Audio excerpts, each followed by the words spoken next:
Hello, welcome everybody. Welcome to another great episode of Behind the Layers. I'm your host, Kara Christensen, and here we peel back the layers of the good, the bad, and the ugly of the health, beauty, and fitness industries. And I am here Tuesday through Fridays, bringing you all my deep dives and knowledge on those subjects. So, welcome. If you guys are new and you're just joining me, thank you for coming here, stopping by. I hope that you find some great information. If you haven't already, subscribe, like, follow the channel at Kara Chris TV. And I hope that this is the page that you know that you is tried and true, you can trust to come to for knowledge on how to living your best life from the inside out without breaking the bank. That's what we do here. And small little tiny feats to reach those big goals is how we approach things, with lots of motivation and high fives around here. This is high five central right here. Anyway, welcome, you guys. I'm so excited for today's topic because many people want to know if there is something that I can do that is attainable and sustainable. So something that you can do that you know that when you put your time and effort into it, it's going to be sustainable and not something you're going to be yo-yoing back and forth. A lot of my clients come to me and they are just so tired of the yo-yo diet. So what we get on is not a diet, because I don't like that term. It's a lifestyle change. And that's what it's all about, is changing your lifestyle, changing your mindset, changing your approach to the way that you have a relationship with food, and just how to live your best life from the inside out, truly. So I'm very excited to share this knowledge with you today. And of course, I have to talk to you first about my sponsor, which I'm so excited about. And that is Metamucil. You guys know I've been plugging this guy all week since I got the sponsor. I'm so excited. You guys know that most of us, when we are eating our massive portions for the day, a lot of it doesn't contain fiber. And fiber is the thing that keeps you healthy, keeps you fit, and keeps all that waste out of your body. You can have up to 10 to 12 pounds of waste in your body on an average day. Isn't that gross? It's kind of gross. I just had a colonoscopy, you guys, and I cannot tell you. It was a big thing. So fiber was a big part of what we talked about, and having the fiber, this is something you can take every day. It's even safe for your kids.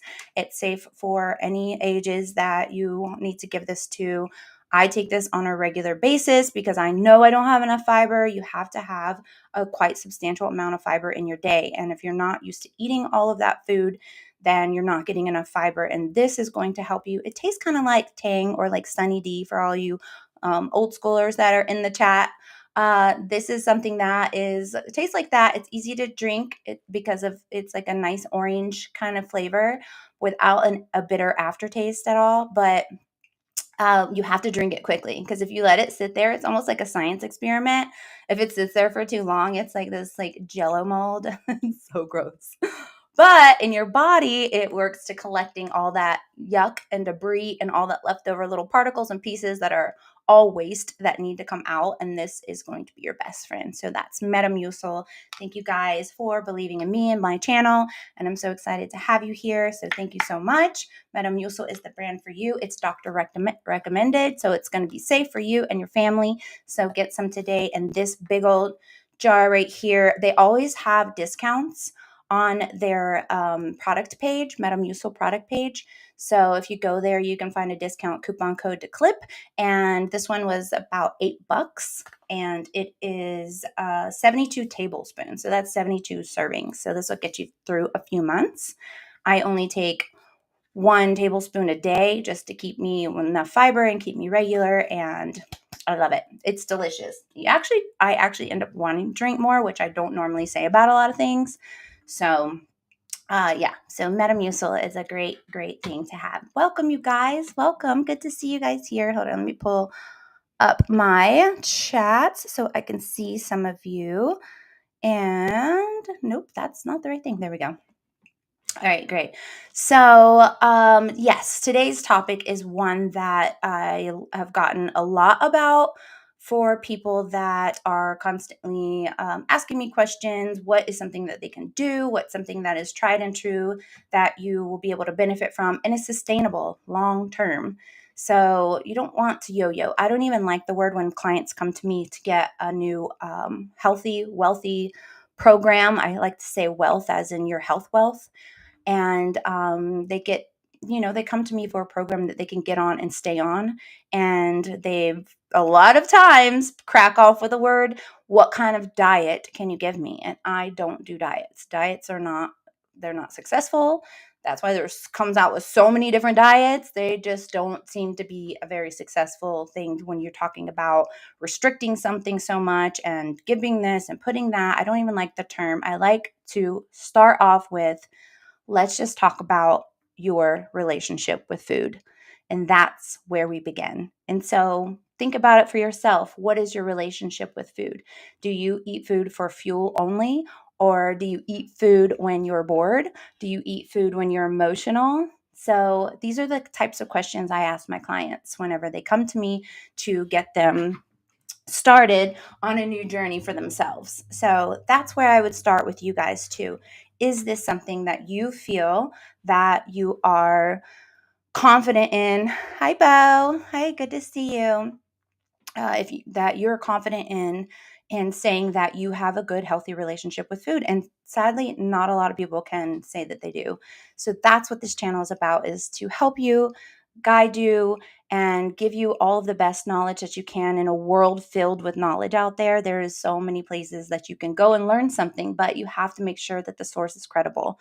There are a lot of people putting information out there and content out there that don't have licensing to even speak on the matter, and they don't really have any kind of backing when they're sharing that information with you. So speculation is a big thing, and sharing your ideals and your opinions, it's a free world and free country to do that. But when it comes to your health, you want to make sure that you come to a place where you got someone that's trained, professionally trained and skilled, and has the experience and the knowledge to do, and also sharing knowledge from places that are reputable.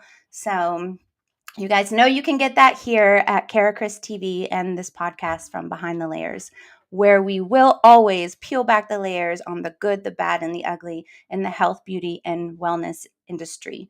So that being said, let's crack on with our new studies that have come out about intermittent fasting. You guys know that I am a huge advocate of the intermittent fasting life. And why, might you say? Well, when I was 210 pounds and I was feeling hopeless and sad, and I had literally ate myself into a very unhealthy place. When our daughter got cancer, many of you guys know that story. And my husband and I, we just emotionally ate ourselves to death. And it is something that you literally can't eat yourself to death, because you can create so many health issues for yourself when you are constantly doing that. And instead of doing yo-yo dieting, which as a nutritionist and as a board certified fitness professional, I know that I already know. I know practicing what I preach and yo-yo dieting and all of that. So I knew I had to get it under control. And what we started out with was juicing, but juicing's not for everybody. And it's usually not my thing either, but it did help me change my pattern of wanting to constantly put food in my mouth. So a lot of times we get used to the same old routine and the same old things, and it is a hard thing to break. But when you get to the point where you're going into the doctor, you got high blood pressure, the scale is scaring you, can't look at yourself in the mirror, you're feeling lethargic and just numb to the world and just depressed and foggy brained and no energy, and you can't sleep very well, you might have acid reflux or have all other sorts of ailments. Maybe you definitely have inflammation in your body when you're that weight, but you're on the brink of being diabetic. So pre-diabetic is where that was my future I was staring at in the mirror. So it shouldn't take you to get to a point like that, to where you decide, hey, guess what? I'm worth it. I'm worth to put that effort in. I'm worth to say, hey, I don't need that. I don't need to have those extra calories. I don't need to have that extra sugar. I don't need to have that extra food, because I can look down and see that my body has plenty of stored fat to burn for energy. And that's what it was meant to be there to begin with.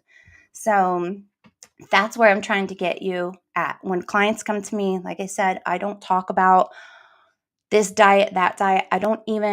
We don't even really discuss diets unless that's something that they want to bring up to me. I discuss, what is your relationship with food? That's all I really care about. Are you an emotional eater? Are you someone who eats when you're bored? Do you have other extracurricular curricular activities that you're interested in? We go down a path of almost like psychology.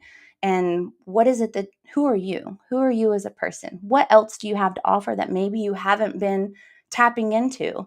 Maybe you have these other skills and these other talents and these other things that you're interested in, but you haven't given it the time of the day because you're low on energy. You don't really have the extra oomph. You can't really like think past just getting through your work day or your day with your kids or your home life or whoever you might take care of. So this is all about that journey on how to getting to back to the basics. What is it, something that you can do that will keep you sustainable and in a long-term goal, keep you on the right track? Something that you can maintain, that you can sustain, and giving you that wealth within your health. That's where we're going. That's the place we want to be. So, when we are going through this, I want you to keep an open mind. This is what we're talking about for your intermittent fasting. And why is this something I am so avid on? Is because this is the one thing I feel that people can do right off the jump and start seeing the scale move, start seeing an improvement in your cognitive function, start seeing an improvement in your energy levels, in your libido, and all sorts of areas, your inflammation, your pain within your body. So intermittent fasting is so big in my wheelhouse when it comes to bringing on my clients and coming up with a long-term sustainable life goal for them. So this is what we're going to dive in today. This is going to be on healthline.com. So let me go ahead and share this page with you. And where is that? Okay, there it is. And yeah, if you guys have any questions or comments, I'm going to be doing a live Q&A today after this podcast. So I will be able to look at all of your questions. So if I'm not able to answer you in the moment, please just go ahead and type it in the chat in case you're going to forget, and then I can go back and look at it and we will talk about it, or you can wait until I'm doing the Q&A and then we can discuss it then. That way I'm able to stay on topic. I am very ADHD, so I get very sidetracked, but I'm not trying to ignore you. I am going to go and look and see what you have to say because I do want to answer your questions. That's what I'm here for. And I do want to help you along your way. So make sure, if you haven't already, like or subscribed or follow the channel so you get a notification when I am going live, so you can be a part of the topic too, because I really do love to hear from you guys and love to hear your questions. Okay, so so this is Intermittent Fasting 101, the Ultimate Beginner's Guide, and this is through healthline.com. And guys know I only like to go through my tried and trues, which is healthline.com, WebMD, and the Mayo Clinic are the three places that I go to for all of my knowledge. I know that they're updating and they only get their knowledge from the board certified physicians and the round table, as I like to call it, the heads of the health and food industries. So here we go. So let's see. Let me get back to you guys. Some research suggests intermittent fasting can help with weight loss and benefit brain and heart health. However, if you decide to try it, it's important to choose the right option for you and do it safely. So that means, like, if you are on a strict diet, or sorry, not diet, doctor's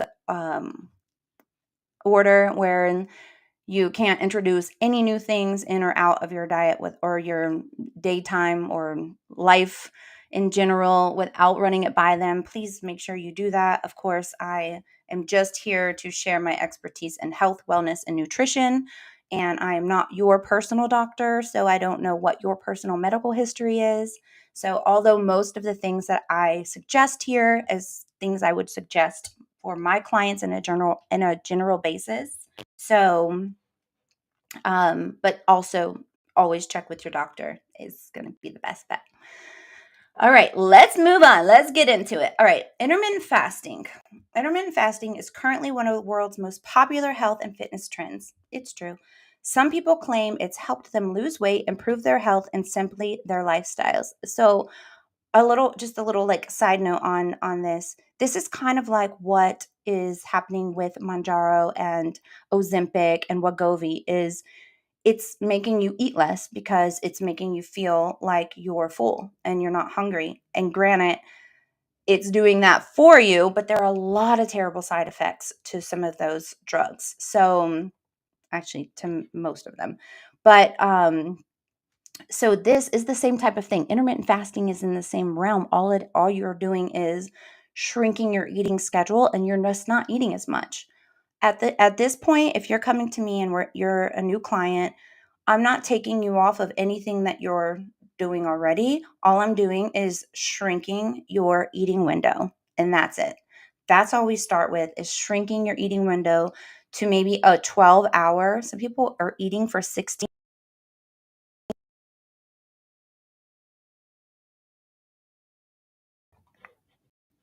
Some people are eating for 16 hours a day.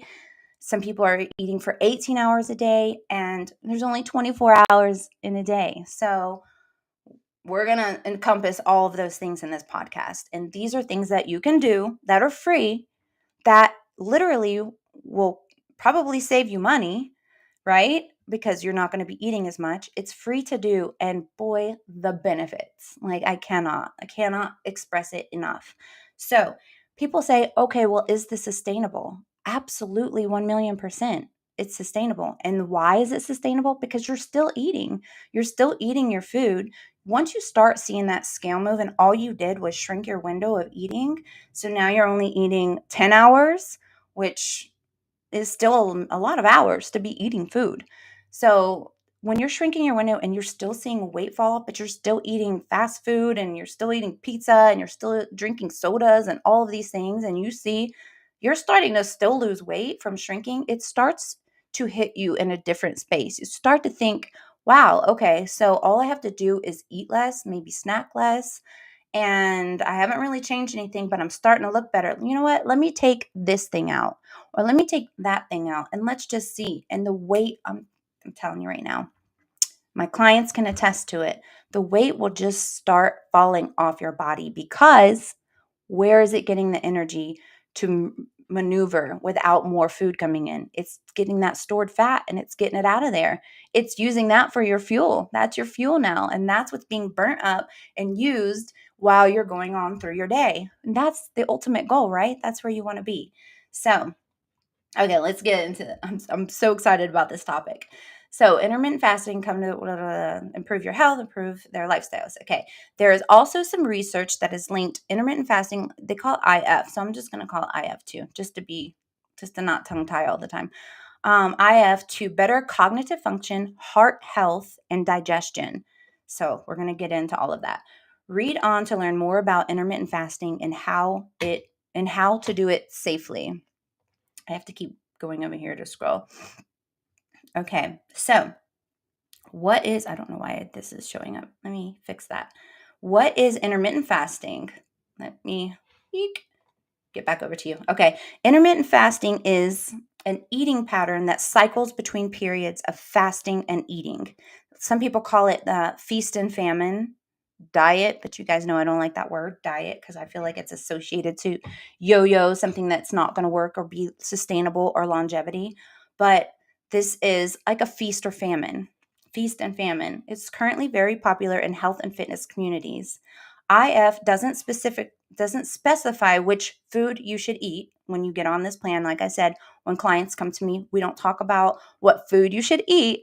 We talk about just shrinking your window. That's it. Not taking anything away from you. It doesn't talk about sorry, I lost my spot. Doesn't specify which foods you should eat, but rather when you should eat them. This means it's not really a diet, which is funny because I haven't read this article in full. It's not really a diet. It's more accurately described as an eating pattern, which is true. But to me, I like to say it's more of a relationship establishment. You are establishing a new relationship with your food. Commonly, IF methods, intermittent fasting methods, involve fasting for 16 hours and have an 8-hour window of eating.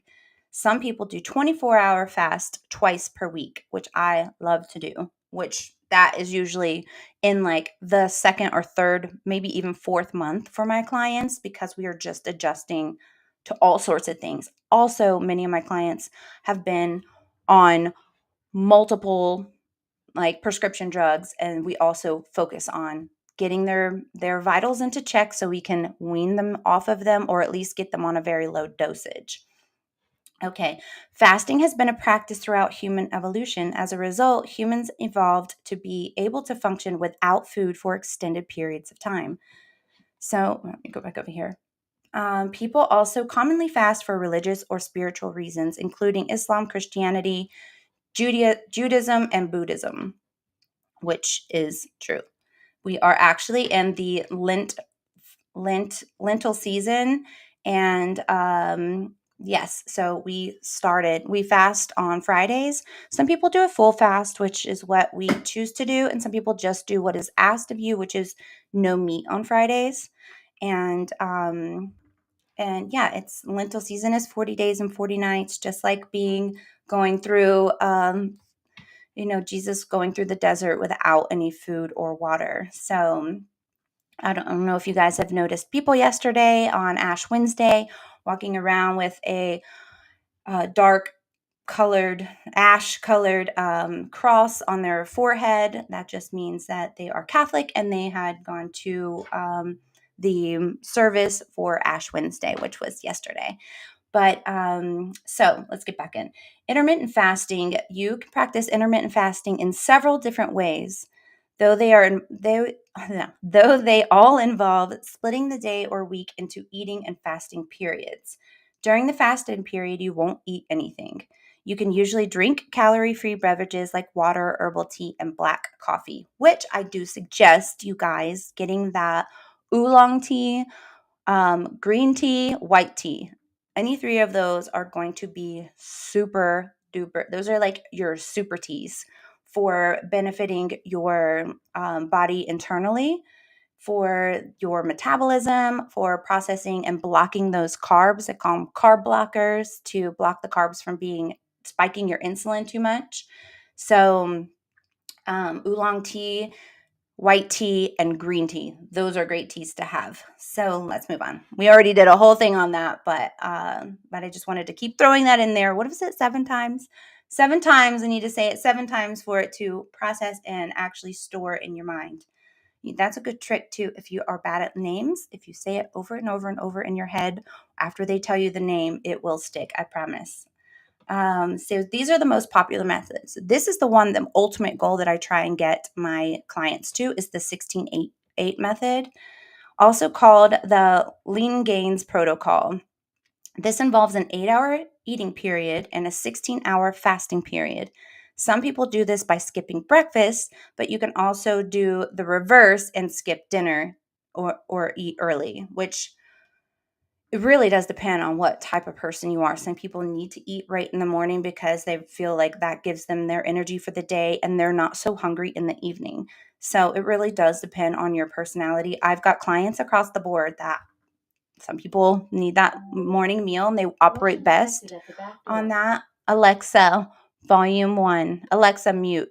Sorry, you guys.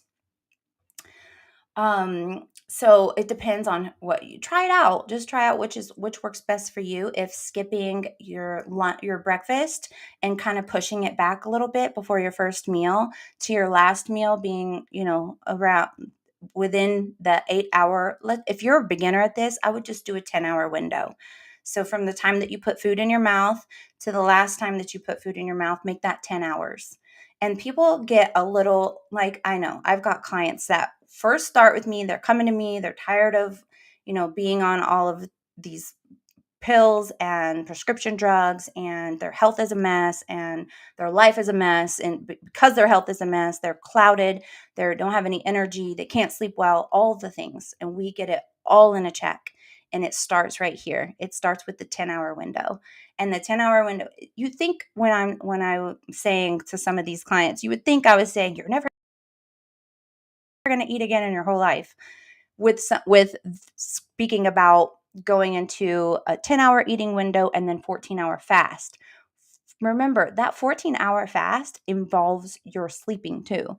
So from the time that you're sleeping also is included in that. So what is that? 8 hours, hopefully, 8 to 10 hours. Some people get really good long sleep, but those are the times where you're not going to be eating. So really all you're accountable is for that extra 4 or 6 hours of not eating. So that can be those few hours in the morning from the time that you wake up, those hours in the morning, and then those late evening hours before you're going to bed.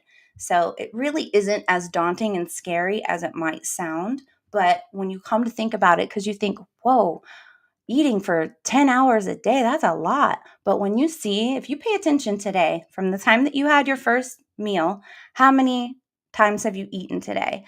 And when you normally eat to the last bite of your day, calculate that today. That's your homework today. Pay attention to how much time did you spend eating today? Is it longer than 10 hours? Is it 12 hours? If it isn't longer than 10 hours, then you're ready for that 8-hour switch over. And then you're going to see a big difference, a big change.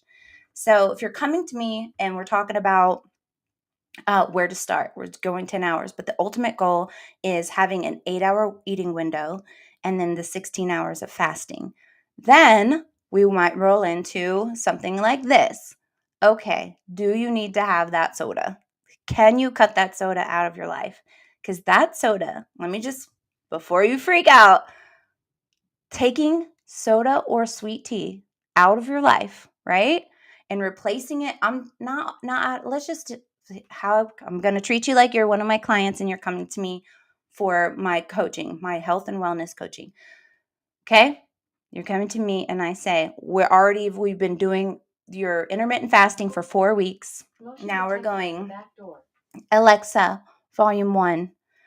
Now we're going into you're in your 10-hour window. Now we're in your 8-hour eating window, right? And then we've done that for 4 weeks. I'm going to say, okay, let's just take for 5 days. Okay, for 5 days. And I'm constantly weighing in my clients. I will do inches and I'll do weigh-ins. Maybe like I try and only do it like once a month, just so you can see the real gains. Actually, the opposite of gains, the real loss. So, loss in inches, but gains in muscle and strength. But what I ask them to do is just for 5 days to take soda out, or soda or sweet tea. I'm in the South, so sweet tea is a big thing. Take those things out of your day for 5 days.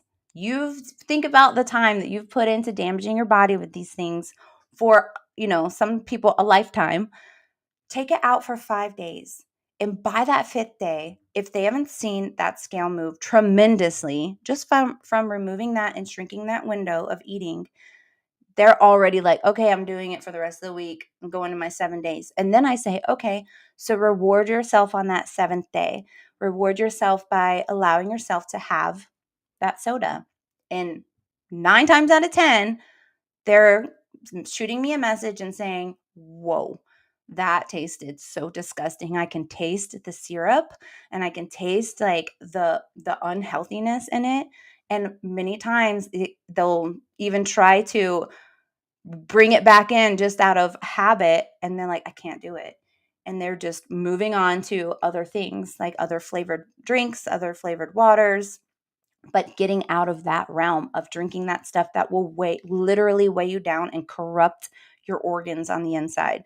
It's impressive. And I'll do a whole thing on what soda does to your insides. And I'm a past victim of the soda train. I would be all down and then going down like the zeros, and all of those have so many links to Alzheimer's, dementia, and brain cancer. So it's not worth it at the end of the day. If I'm just trying to drink my liquid and get hydrated, that's not going to be the way that I'm doing it. And I'm hoping to inspire you guys just to give it a go. Just giving it a go. Weigh yourself. Also think about, I also trying to get my clients to be aware of self. That's what I say. Be aware of self. Be aware of how you're feeling in your day. Do mental check-ins with yourself. Are you feeling good? Are you feeling inspired? Are you feeling focused?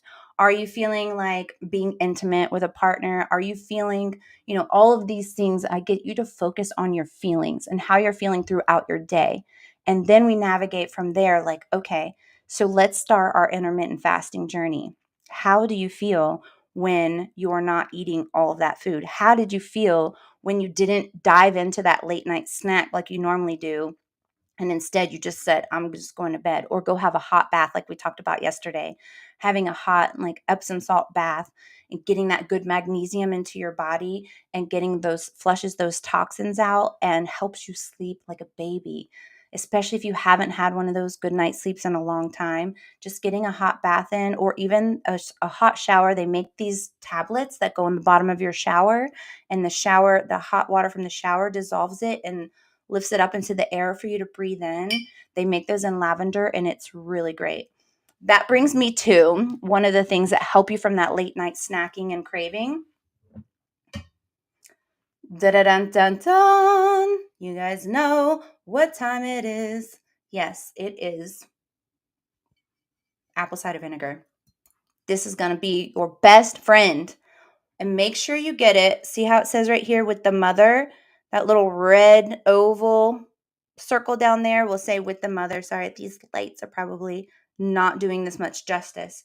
But the apple cider vinegar cocktail, you guys, putting it in with either flat water or bubble water and a little bit of lemon and some apple cider vinegar. You can either go, if you're starting out and you go 8 ounces, you could do with a teaspoon of apple cider vinegar, or you can go all the way up to a tablespoon of apple cider vinegar, depending on your palate.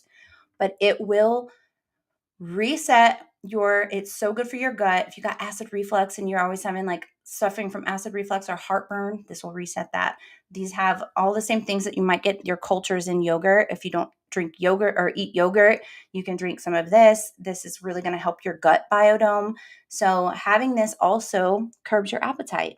And it will have you sipping on that and thinking of just moving on and being a champion of your own mind and not letting your mind navigate what you are to do by saying, oh, you know what? I think I want to have this snack. Aren't you hungry? You're hungry. You want this snack, don't you? You want to eat this snack. No, you don't.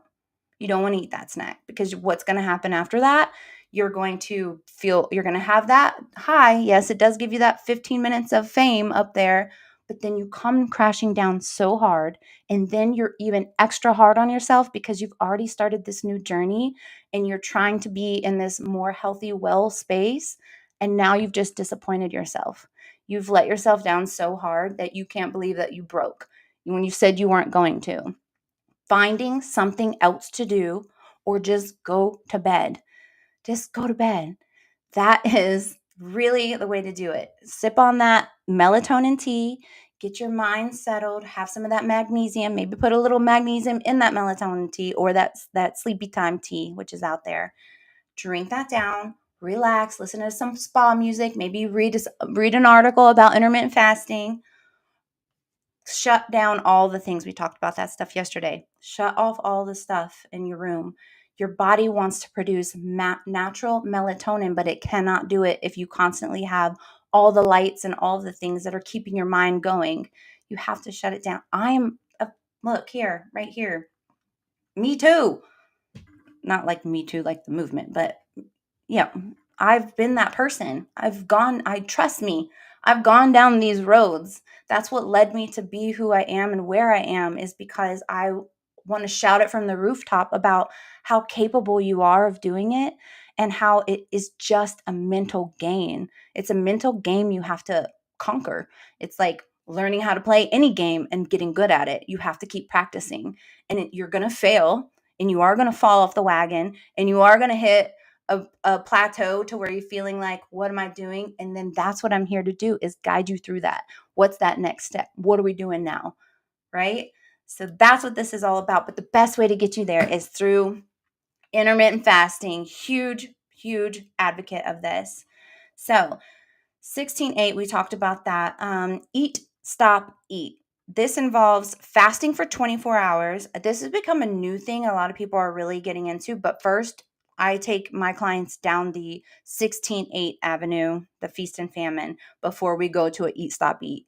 So eat, stop, eat involves fasting for 24 hours once or twice a week, because this is a slightly more advanced version of fasting. You should only try this if you're pretty comfortable with the practice. And then the 5-2 is with this method, you consume only 500 to 600 calories on 2 non consecutive days of the week, but eat as usual on the other 5 days. So I have, for people that were having a struggle with staying and maintaining that 10-hour window, this was something I would also try and do with them, is saying, okay, we're going to do open season, right? We're going to go open season for Monday, Wednesday, Friday, and Sunday. And then for 3 of those days, all the days in between, I'm putting you on a restriction and you are going to tighten it up. But that's only for one day. And then you go back to how you were and then tighten it up. And then go back to how you. So 3 of those days we're tightening it up. And then the rest of the days it's open season, do what you want. And what I have found with my clients when that's the approach I feel like might work better for them if they're struggling in that 8 to 10 hour window on a daily basis, what I found is they are more health conscious on the other days. Remember, you're not buying anything here, right? If anything, you're saving money, right? Because now you're not eating as much food. So the amount of money that you'll save is huge, but you're saving money and you're investing all that time and effort back into your body and your health and your mind and your libido and everything that matters, right? Your hormone levels, the stabilizing of your mental. It is all gains in that area, but with major losses in the areas that you want it, which is, all the extra fat you're carrying around. So the 5-2 method is going to 500 to 600 calories on 2 days. They do 2 days. I'm a little more intense. I go in on those 3 days and 4 days open season. So this is saying 5-2. So that's even better for you guys. 5 days you do what you want, and 2 days restrict those calories.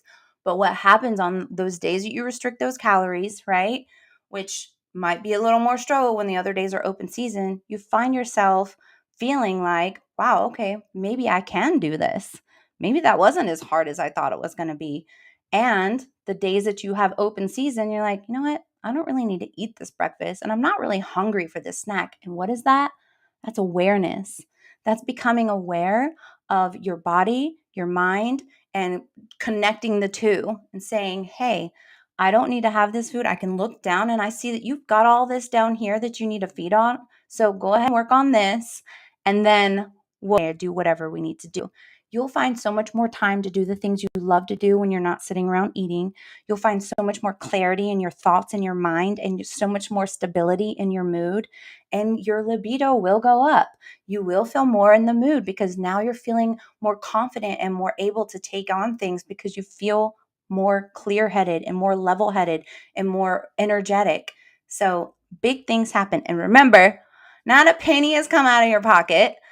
If anything, more money has gone in. And what I tell my clients who are trying to get on a healthier pattern and eating more quality food rather than quantity, they're taking that money that they're saving and they're putting it and investing it in more higher quality foods when they are going to consume them. They're buying more vegetables or more organic produce or more organic grass-fed meats or fish, farm-raised fish.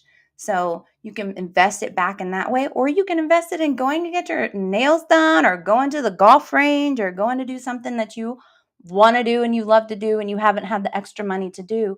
But now you're going to have it because you're saving it on all that extra food that you've been putting in your body. So now you're losing weight, you're feeling great, you're saving money, you got more energy, you got your libido back, you're clear-minded, you're more level-headed because your moods are better, and you're getting all of your hormones and all of that's going on inside of you in check. Your gut's better, all your biodome that's going on in there is so much better.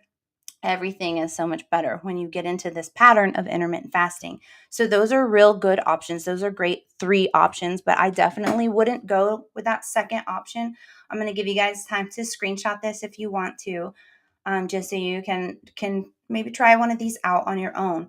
But remember, I'm starting up more bodywork sessions, going to Instagram and my Facebook page, Kara Chris TV, Instagram, Kara Chris TV, and I'm going to start on TikTok, at Kara Chris TV. So make sure you do go over there and hit that subscribe button or subscribe here. These are just for subscribers. We're starting this new thing that we're going to I'll be working with you, doing live videos, working with you personally to get you back on track. We're going to be doing workouts. I'm going to talk to you about all these things here, the nutrition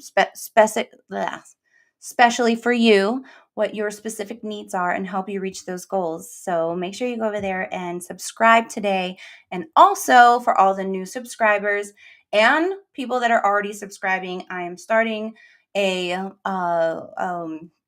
a raffle. Thank you. For anyone that is, if you are an old subscriber and you're already entered into the raffle, if you bring on any new subscribers, that gives you 2 entries into the raffle. And if you become a new subscriber over on Facebook and Instagram, either of those 2 places, then you are going to get, I haven't set it up on TikTok yet, but I will set it up today for TikTok. And you become a subscriber, you get entered in, and you get a free at-home workout kit from me, which includes the bands. I'm a big advocate of those bands. So it includes the workout resistant bands and a free month membership to all my classes. So make sure you go over and subscribe. All you have to do is put in raffle. And if you have subscribed, you get somebody else to subscribe, make sure they put your name in so I know to enter your name in twice to the raffle. So I'll be doing it. I'm writing the names down old school, just like a raffle, and I'm going to be spinning them up live on the podcast at the end of the month, at the end of March. And I'm going to spin them up and I'm going to pull the winner right here live on my podcast live at the end of the month. So make sure you head over there, and sharing is caring. So anyone you can get to subscribe to the channel so they can, on Instagram and Facebook and TikTok at Kara Chris TV.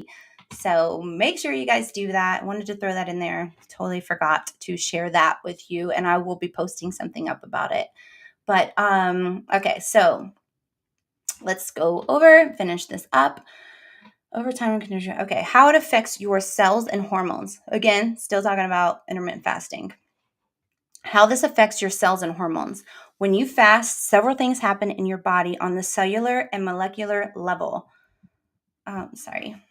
First, human growth hormone. You guys know I'm always talking about human growth hormone levels go up and insulin levels go down. Your human growth hormones are the things that give you good skin, good hair, good nails, cell rejuvenation on the inside. It's what they call the fountain of youth in Hollywood is the HGH levels. So your human growth hormone levels get destroyed by lack of exercise, lack of circulation, lack of taking care of your body, lack of nutrition. There's so many things that damage that, right, on the inside. And then on the outside, all the free radicals from the elements of the outside that are damaging to the skin, especially if you're not giving your skin enough nutrition, meaning you're not keeping it hydrated, like I have on my Timeless Tonic on my website, which is an all organic, all natural thing that keeps your skin from getting those free radicals destroyed and giving you those crepey, wrinkly looking or out of balance, out of whack pH on your skin. It can lead to my tonic on karachristiansen.com will help with rehydrating your skin, protecting it from those free radicals, evening out your skin tone, things like that. So yes. So, sorry, my teenager. Evening out your skin tone for, if you have pigmentation or things that you've got damage from the sun, from being out in the sun and not protecting your skin. So you can go over and check that out. They're all on sale right now. It's the timeless tonic, and all you do is shake it up in the day because it does have some oils in it, natural essential oils, and just spray it. And ladies, it goes right over your makeup, and it will act as like a resetting for your makeup and make you look glowy and flawless through your day too. So something you want to think about doing, that's rehydrating your skin on the outside. It's like a thirsty drink for your skin. So your HGH levels is what happens on the inside. So a lot of celebrities were getting this like shot, this human growth hormone shot to kind of up their levels, but you can do this naturally by intermittent fasting. So our bodies are so intelligent and so intricate. It's so wonder. I love, like, when I was in school learning all about this, it's like so fascinating to me, and it makes it easier to learn about things when you're excited about it, right? So, human growth hormones levels go up, and your insulin levels go down when you do intermittent fasting. So, why worry about your insulin levels? Well, your insulin levels are what keep that fat on you. They turn your all the food, the carbs, and the sugar into a fat zone, which you don't want. Your insulin levels going up can keep you in a diabetic realm, keep your high blood pressure up. You don't want any of that stuff. So, keeping your insulin levels in check, that's the ultimate goal. Your body's cells also change the expression of genes and initiate important cellular repair process. Meaning, when you're letting your okay, let me break it down for you, right? Just so you can understand how logical this is. When you let your body have the time to do what it wants to do, your body isn't just made to go process food for you. That's not at all what our bodies are made for. Our bodies are made to be able to fix all the inflammation inside, fix the broken parts, heal the damaged cells, just repair in all aspects itself. Your body can do that for itself if you give it the time and the space to do it. But many of us don't do that because we're constantly putting food in there. And what happens when you put food in your body? All of the workers inside your body that are supposed to be doing other things, they're coming to the aid of the food so it can break it down. And then it all has to act as like UPS, Amazon drivers, and go deliver the foods to the areas it needs to go, which is very time consuming. So it's not getting a chance to fix that. And then what happens by the time they're done with this, done with the work you just threw down the chute, now you're throwing another snack down there. So what happens now? They start to subside to do what they need to do, work on that inflammation, work on the pain of your body, rejuvenate those cells, clear out those dead cells, and rejuvenate your cellular growth and your gut growth and your gut health. But it can't do that because now you threw another snack down there. You get what I'm saying? So, when you go into this intermittent fasting realm, you really get to experience what your body is capable of. And I'm telling you, you're all of a sudden, you might forget that you're intermittent fasting. Like, you might, because your body does get used to eating at a lower, shrunken window. And then you're like, why is my back is usually hurting? My back's not hurting anymore. Like, you will experience things that you're not even going to equate to what that intermittent fast, you taking the time to put that effort into intermittent fasting and focusing your mind on making that a part of your everyday life and how you're integrating that into your life to be wealth healthy. So that's what the benefit. You'll start feeling better. Your swelling, your arthritis in your hands, or your achy hips, or your restless leg syndrome, or your back, your neck, your knees, your ankles, all of these ailments, your headaches are subsiding. All of these ailments are going to start subsiding because now your body has had time to work on those inflamed and damaged areas. And you're going to be like, this is like way cheaper than a doctor, way better, way healthier. Not saying you don't ever have to go to a doctor again. That's not what I'm saying. I'm just saying you can help aid yourself in what I call your health wealth. Get wealthy in that good health life. That's what you want to do. You want to be able to be excited and go do things, and like Stella got her groove back. You're ready to like take on the world. Oh, I'm ready to, start this new thing I've been wanting to do. I've been wanting to get back into this. I haven't done it in a while. Maybe you love golf. You haven't been in golfing in a while because your back's been hurting. These are things you can get your life back. That's what this channel is about, is helping you gain the knowledge without breaking your bank. And so far, everything I'm talking about is free. I'm even giving you the advice for free. And if you are someone that can do a self start, if you need motivation, go to my subscribe channel. It's only $9.99 a month, and you get me on a daily basis to help guide you. But if you are someone that can do it yourself and you can self-motivate when you game up and game yourself, do it. You can do it yourself. You can. I'm telling you right now, it is very possible. And I'm not someone who has always been a health nut and, eat well. I mean, I used to eat Snickers bars and Mountain Dews and drink soda and go get a biggie bag at Wendy's. And that was what I did. Like, those were the things. I'd go to Taco Bell. I'd be eating all the Big Macs, the Whoppers from Burger King. Like, I'm telling you right now, it's not like I don't know about that life, because I do. I know about that life. I know about that life real well. And I'm trying to tell you, you give yourself a chance, you are going to see benefits beyond what you can even have imagined for yourself. You're going to be one of those people sharing that story on your socials. Like, look at who I was and look at who I am. You're the one who's going to be in life with surrounded by new friends, new community, a new way of perspective and how you navigate your days, because now you're healthy and now you're wealthy in health and now you're ready to take on new challenges and now you're ready to get out there and step out into the world and show who you are. And that is a beautiful place to be. That's where you want to be. I'm telling you, it's attainable and you can do it. So, first, human growth hormone levels go up and insulin levels go down. Your body's cells also change the expression of genes and initiate important cellular repair process. Here are some changes that occur in your body when you fast. Okay, HGH, which we just talked about. You guys can screenshot this if you want to, because I'm scrolling up.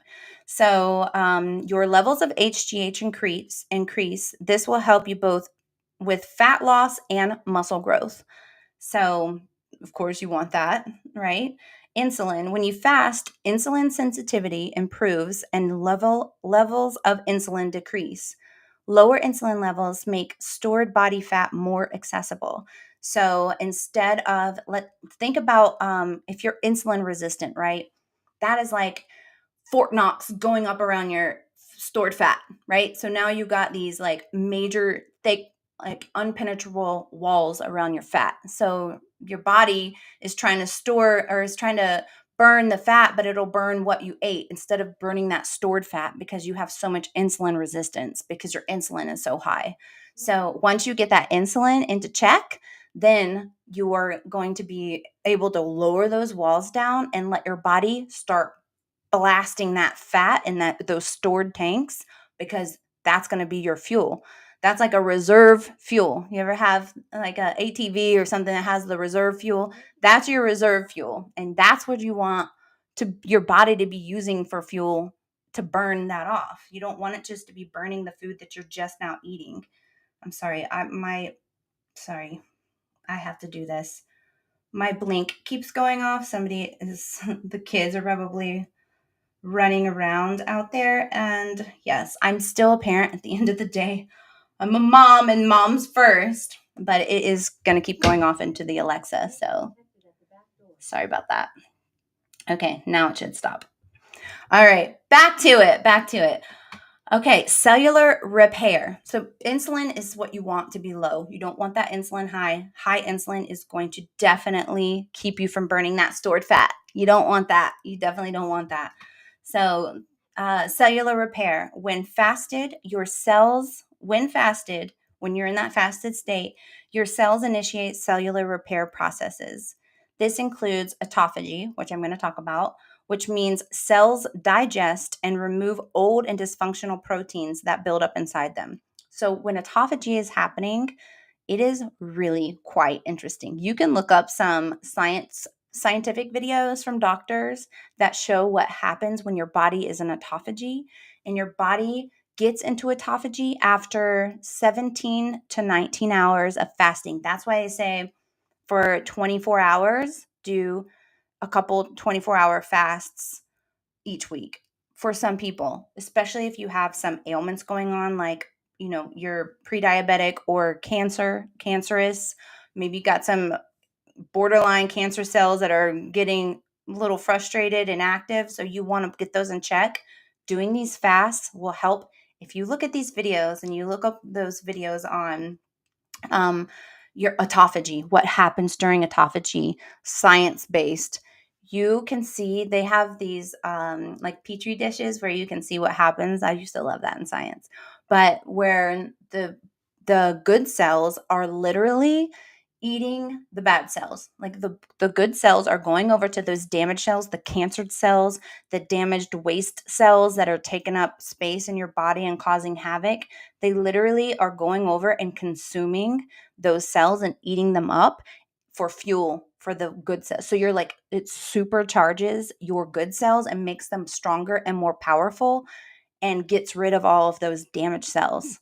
That's what happens in autophagy. Is that not so crazy? It's so cool to watch to the process and to learn about the process, but that's what autophagy is. That's what that cellular repair is.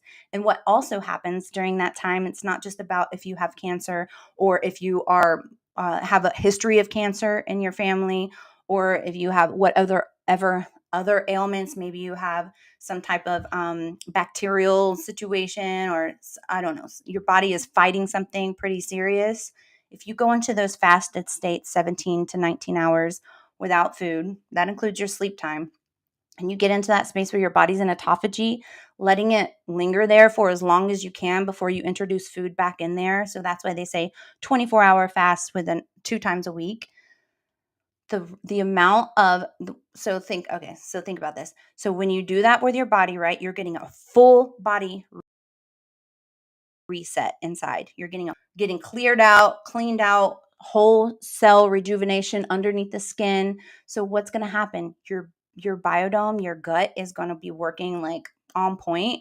Your mental clarity is like, whoa, you can't even believe. It's like you took a shot of adrenaline.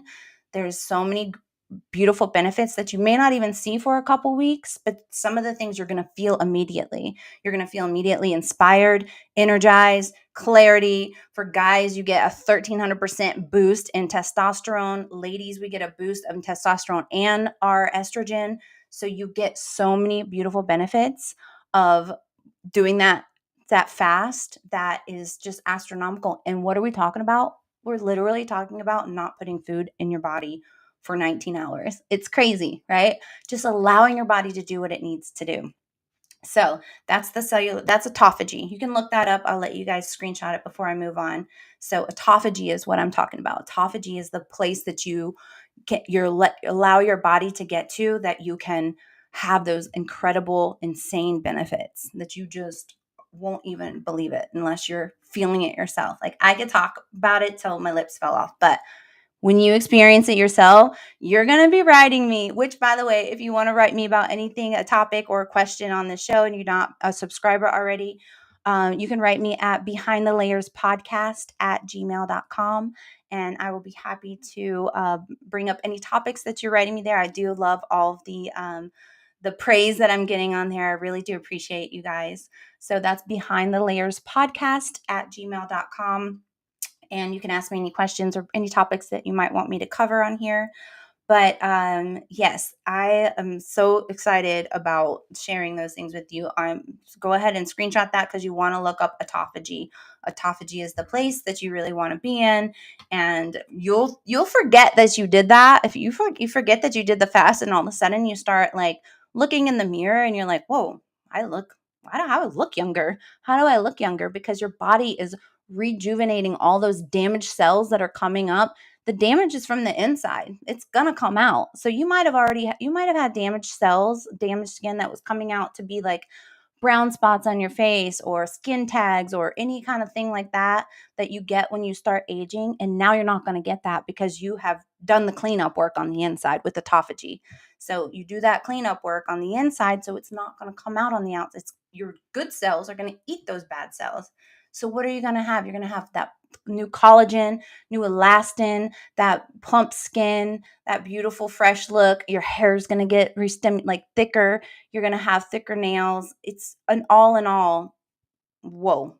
Otherwise, what are you doing? You're just doubling down on all the same old, right? Like the damage you're doing to the inside is just going to stay damaged, and that's eventually going to come to the outside, and it's just a vicious process. It's not going to do the same as it would if you were doing the cleanup work, like a spring cleaning, and you don't have to do it all the time. You do one 24-hour fast every now and again. It's not going to kill you, literally, unless you were already an anorexic and you are battling with anorexia. Then obviously you're not going to be doing this type of fast. You're going to be talking to your doctor about how you can get healthy again. And health is wealth, right? To me, health is wealth. You can be the richest person in the world, and if you have poor health, what does it matter if you're not going to be around, or you're always in the hospital, or you're sick and you're not able to even spend that? So health is wealth, you guys. Get wealthy. So gene expression, fasting can cause changes in the function of genes related to longevity and disease prevention. That's what I was talking about with the autophagy, is that it really helps battle against the things that you might have in your history, in your family history, your genetic history. Okay, moving on. Right here. Okay. Thank you guys for sticking with me. Thank you for all the love I see over there on TikTok. Hi guys. Thank you. I am going to do a Q&A after we have our talk, but I do appreciate you guys being here. Message later. Change profile pic on your group page I made. Awesome. Thank you, Bo. Thank you, Bo, for always being here and being supportive. I really do appreciate you and all of your great ideas for the success of Kara Christensen. Moving over here, let's see what you guys have to say. Oh, thank you so much, Betsy. Oh, you're so sweet. Thank you, guys. All the love over there. I really do appreciate you guys over there. Thank you guys for the shared videos. I see you sharing the video, sharing the page. Thank you so, so much. I really do appreciate it. Thank you to everybody that has joined over on Instagram. Really happy to see you guys. Okay, let's move on. All right. Weight loss is the most common reason that people try to do intermittent fasting. By reducing the amount of time you can eat, you'll likely consume fewer calories without realizing it. Additionally, intermittent fasting can affect hormone levels and aid in weight loss. So come on, after 40, you guys, we have to worry about those hormone levels. And this keeps you in check. Even people that have come to me that have been on antidepressants, manic depressant, or they want to get off, or at least wean themselves down from the depressants because they feel like it is making them numb or not feeling full emotion, and it's affecting their libido, which we had a topic on that on episode 39, I think it was, about getting your libido back, which is a great one. You guys should go back and check that out. But yeah, so it can be done, because once you do intermittent fasting and you get into your intermittent fasting journey, it is something that you're able to sustain and maintain and stay on, and you're not feeling the heat of it. It's not feeling like daunting. And also your moods are so balanced that you're able to back down in many cases, not all cases. You're able to back down those prescriptions, at least with the clients that I've had, if not gotten off of them completely, because now they're managing their weight and their life and their livelihood different, and their approach to food and how they navigate their relationship there. So it's really a beautiful thing to see. That's why I love being in this industry, is really helping people living their best life from the inside out. It's true. And then my other side comes into play as a licensed esthetician, where I'm coming in with like facial tips and how to take care of your skin on the outside, and how to do your makeup on the outside as a professional makeup and hair stylist. So I really did all encompass how to help you living your best life. Throughout my life, I have encompassed all of the degrees and expertise that you can from the inside out, literally. Okay, so weight loss is the most common by reducing the amount of time you eat, blah, blah, blah. Additionally, I have hormones in check. Yes, yes, yes. In addition to lowering insulin and increasing your HGH levels, which is your hormone levels, your human growth hormone levels, intermittent fasting, increases the release of the fat-burning hormone, nor okay, I always mess this up. Norepinephrine. There we go. You got to get the flow before so you could go. Norepinephrine. Because these changes because of these changes, short-term fasting may temporarily increase your metabolic rate. So short-term fasting, which is like doing your 16-8. So short-term would be you're fasting for that 16 hours and you're eating for the 8. In addition, because fasting is like when you go into a water fast and you're going, it's a 24-hour to 36 or 72-hour fast with just water, which that's an advanced version. What I would get to with my clients out on like month 3 or 4 or maybe even 6, depending on their resistance to it. Not insulin resistance, their Cara resistance to the Cara plan. According to research, intermittent fasting can be a powerful weight loss tool when done safely. A 2020 systematic review of studies on people with overweight and obesity, I think they meant to say people overweight and obese, showed rates of weight loss ranging from 0.8 to 13% of participants starting weights. So what they started out with and then what their goal or what their loss was. However, most of these studies were small and done over a short period of time. I haven't had many clients that have gone back to eating the way that they were. I mean, maybe a couple that I can think of offhand.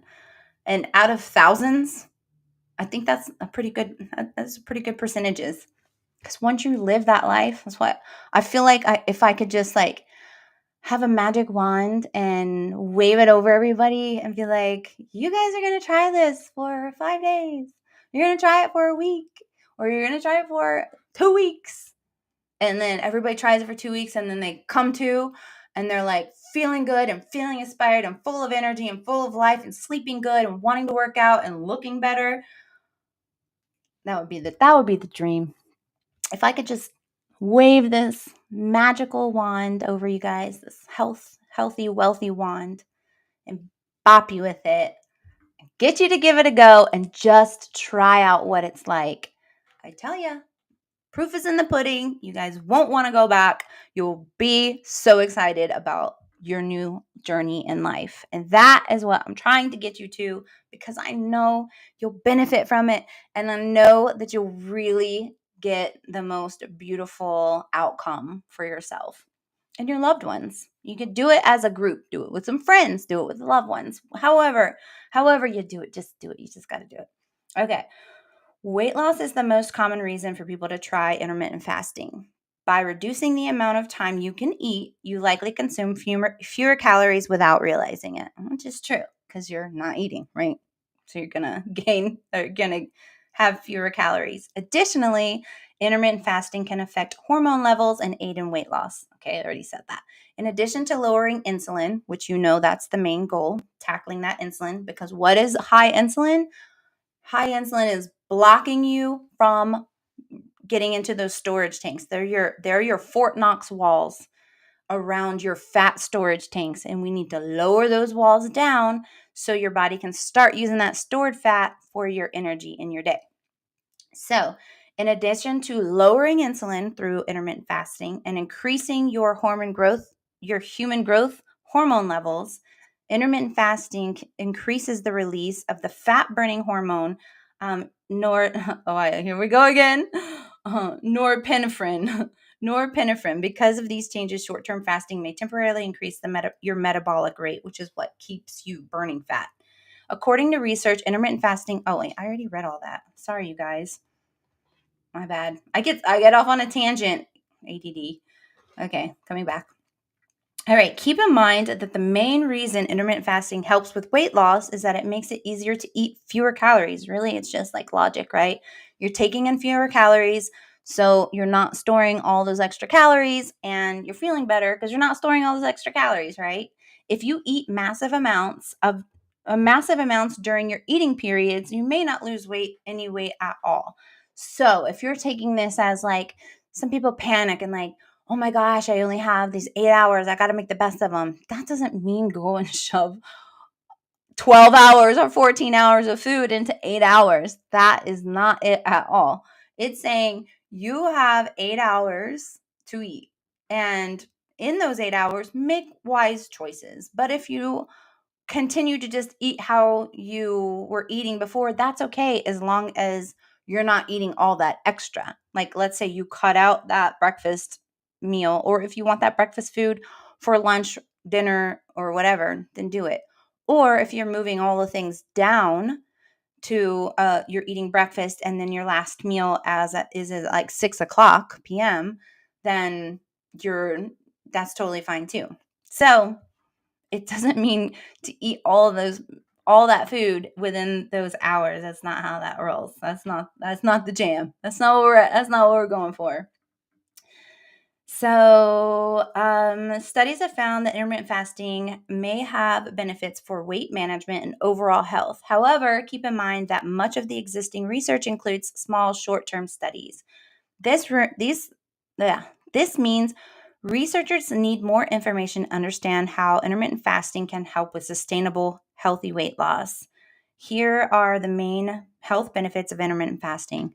So, like I said, I have not had any clients start intermittent fasting and then go back. Like, I just haven't. What happened here? What'd I do? My bad. Here we go. I haven't had any clients go back after starting intermittent fasting. It's just a way of life. It's just the way that they choose to eat. It doesn't mean that you have to restrict carbs. You don't have to restrict bacon or meat or burger, like whatever, French fries. You're not have restricting anything. What we start with is just shrinking that window, eating in a better window, and also maybe start making some help. Do you need to have 5 sodas a day? Can you have three? Do you need to have, you know, 3 meals for fast food, or can you have two and then eat one that is just a healthier snack, or maybe just like something that's not so carb heavy? It's like little tweaks like that. Not taking it out completely, but just tweaking the choices that you make. And remember, rediscovering and establishing a new relationship with food. That's where you're going. You got to reestablish a new relationship, because that's just what you have to do. You can't keep thinking the way that you do about food. And I know I've been there, where you feel like, okay, my life, I'm having a bad day. I need to go eat some cookies or some ice cream, or I need to have some French fries stat or a big juicy burger. Am I saying you can never have that? Absolutely not. I'm saying you can have that. You can have those things, but don't make that your every meal, and don't make it a meal that you're eating strictly from emotion. That's where we're getting at, right? Is establishing a new relationship to food. You want to eat for fuel. You want to eat because your body needs those essential vitamins and fuel to survive. You need protein, which is in burgers. You don't necessarily need French fries, but is it going to kill you? No. But is it going to kill you to eat those French fries every day? Yeah, it's not good for you. It's going to send your blood pressure up. It's going to send you into a hyper fatty state. You don't want to be there. Your insulin level is going to stay high. Remember, the insulin is the walls that block you from block your stored fat, which we need to get into, because your body needs to burn that stored fat. We need those walls to come down, and that means your insulin needs to come down. So, you're not taking that's what's beautiful about when I have my clients start intermittent fasting, is that they don't feel so restricted. They don't feel like, oh my gosh, you're going to take away all my carbs and I'm going to be like eating some kind of like vegan diet and blah, blah. And no, I don't do any of that. I don't tell you to do any of that. It's literally the easiest, quickest transition that my clients have discovered for themselves through me, that they're like, oh, wow, I can't believe how scared I was to do this. It sounded so restricting because you talk about eating in this window. And what if I'm out of that window? Yeah, everybody, we're human. We fall off. We do. I do. I still do. And we're human. We make mistakes. The best thing about living in this country and being a person that has control of your own mind is that you can choose to get back on whenever you want. So the power is yours, and the relationship that you have in your life with yourself and with food matters. And those are the things you have to tackle first. is, are you an emotional eater? Do you eat when you're bored? Can you find something else to do? Do you have to eat right when you wake up? Or do you have to have that nighttime snack? No, you don't. And I'm going to help you get there. I'm going to help you get there. If you haven't already heard me talk about the apple cider vinegar cocktail, look it up. Apple cider vinegar cocktail will help you tremendously. Not only will it help you to already work with what you've just put down in the tank down there, help dissolve all of that and get it to where it needs to go and help strengthen your gut, it's also going to help curb your appetite and get you thinking about something else and moving along to something else, because you don't need to go down that rabbit hole of boredom eating. And now you're just stuck. You're not really changing that relationship at all, are you? It's just like any good relationship. If you really want it to work, you have to put some time and effort into it. Nothing is just simple. That really matters. For it to actually work, you have to put time and effort into it. And that's just how it is. But what you don't have to put into it is another penny, because you're going to be saving money, because you're going to be eating less. So this might be the very first thing that might work for you, because it's not something you have to go out and buy something. You don't have to go buy a certain supplement or to buy shots or buy anything. You literally are just reinventing how your day is. You're reinventing how your day is, and you're saying, you know what? Today, I'm going to skip that snack. Or when you wake up in the morning, like, am I really hungry, or can I just have this coffee or tea? And then go about your day. Get started with what you got to do. You got some extra tasks you could be handling when you're going to get so much more stuff done. I promise you. You're going to save money. You're going to get more things done. You're going to have more energy. You're going to have more focus. Your libido is going to be heightened. Your mentality is going to be stable. Your levels are going to level out. You're going to be firing on all cylinders. And that's just because you're choosing to not eat so much in your day. You're still eating. You can still eat what you want. You're just shrinking that window and not eating as much. Okay? So, what can I do? Wait, where was I at? I get on these side tangents. Managing. Okay. Insulin resistance. That's the walls we want down. Those Fort Knox. Insulin resistance, which happens when your body doesn't respond properly to insulin. Increasing your blood sugar levels, managing your blood sugar can protect you against type 2 diabetes. Like I said, when I put all that weight on, being at 210, being pre-diabetic was enough for me to be like, what are you doing? Why? What are you doing to yourself? You're literally killing yourself. Like, why are you doing this? So it took me to look inward and to really get involved in what I was doing. I mean, this has been decades ago now, because this is what brought me to who I am and where I am today, and having diving into my studies and getting licensed for nutrition and being licensed with fitness and becoming a health and wellness coach is because I learned your bodies are so smart. They want to work for you, but we keep damaging them, throwing monkey wrenches in, AKA all that bad food, fried, fattening, processed, terrible foods for us, that is just like one monkey wrench after the next. So inflammation, insulin is really a big deal. That insulin is our worst enemy, and that's what we're battling to bring it back down into check. Okay, inflammation. Some studies show reduction in markers of inflammation, a key driver of many chronic diseases. Inflammation is like, if you have like what I said, like you get like arthritis in your fingers, that's inflammation. If your knees start to swell up or act up or start to get a little wobbly or inflamed or swollen, that's inflammation. If your lower back or mid back or upper back in any part of your vertebrae is feeling it's out of whack, it's inflammation. So inflammation is what is going on in your body. That's your body's way to try and like bring aid to the area, and kind of swells it up. It gets inflamed. So because there's damage there. And if you're not doing anything to fix the damage, like you're not doing hot cold therapy or ice or stretching or even moving, that's why moving is so important, whether you're going out and taking a walk or you're just doing any kind of chair exercises or wall or floor exercises, then you're not getting the circulation that you need to get your blood pumping to be able to move the nutrients through your body to aid those areas that are suffering. It's almost like having blocked highways, right? Like you have all of these emergency responders and they're ready to go do the job, but there's no way to take them there. There's no path to get there. They got all the nutrients and all the healing aids they need, but they can't get there because you're not doing anything to help them get there. So that is very important to keep in mind and to really know about, is making sure that you give your first responders in your body a path to get there, right? They need to be able to get there to be able to fix those problems. So inflammation, we already did that one. Studies in a rat have shown that fasting increases the brain hormone BDNF and may aid the growth of new nerve cells. So, hello. So, even fasting can help you, like I was telling you, how you feel so inspired. And let's say you have a job where you have to come up with new ideas or new things, or you're a problem solver at work, right?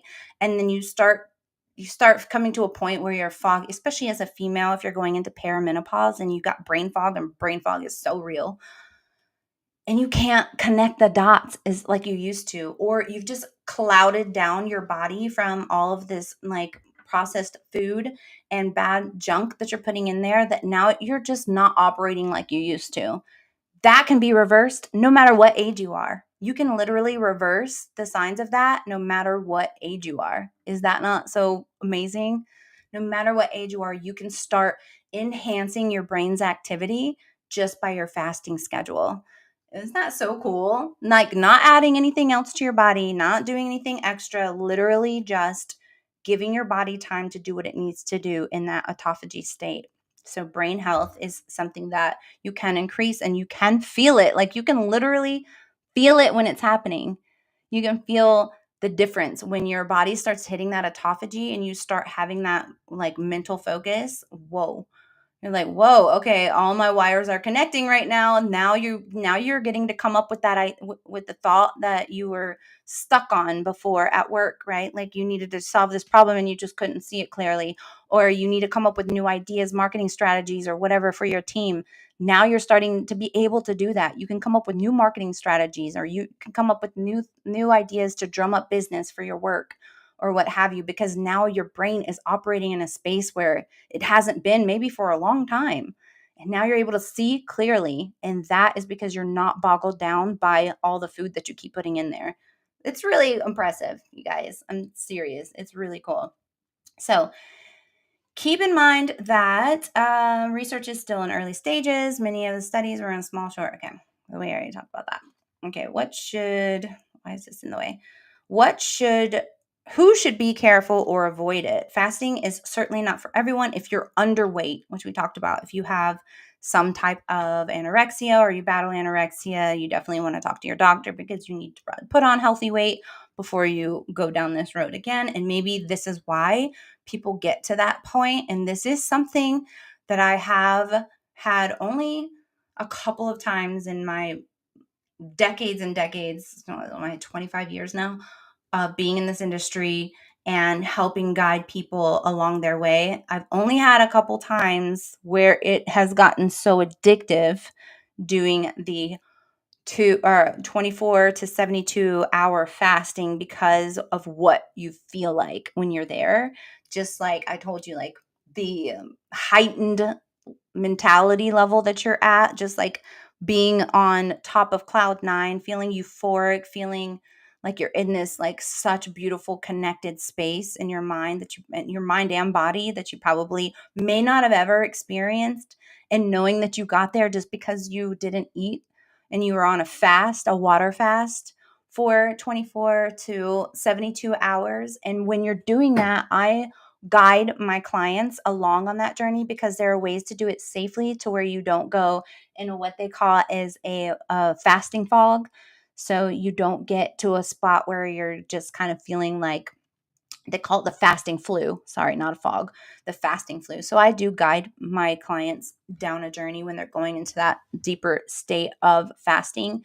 But there's been a couple of clients that I've had that have gotten there, and it's been something that they're addicted to, and then they're losing more and more weight and more weight, and they're getting to this because they're addicted to that high that your body takes you to naturally, that euphoria and that high and that connected level in your mind where all your wires are just perfectly connected and you feel like you can solve the problems of the world. It's really quite impressive that your body goes there. But so it can go in the other realm. It can go in the other where you're losing too much weight and you're getting to a space where you're just so addicted to that level of your body's natural high.